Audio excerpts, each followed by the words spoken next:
जी देखिए, ऐसा है कि अपने जायज़ मुतालबात की अदम मंजूरी पर Punjab professors and lecturers association का डिवीज़नल सदर मोहम्मद अख्तर गुमन की क़यादत में एक भरपूर एहतजाज सामने आया है, जिसमें सरकारी कॉलेज के 7,000 तलबा ने कसीर तादाद में भरपूर शिरकत की है और इस एहतजाज के जरिए अपने मुतालबात हुकूमती अरबाब इख्तियार तक पहुँचाए हैं। इस मौका पर 7,000 तलबा ने तमाम क्लासों का मुकम्मल बाइकआउट किया और अपने मुतालबात पर हुकूमत की जानब से मुसलसल चश्मपोशी, अदम दिलचस्पी पर ज़िम्मेदारान के खिलाफ शदीद नारेबाजी भी की।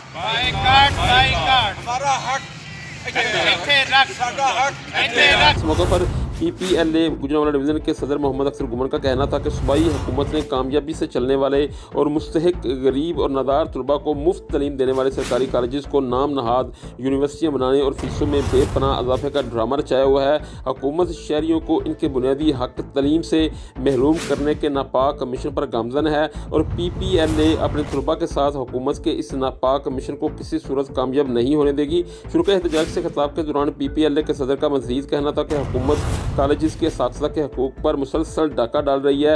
हज़ारों असातिज़ा 26 साल की सर्विस के बाद भी एक ही ग्रेड की तरक्की ले सके हैं।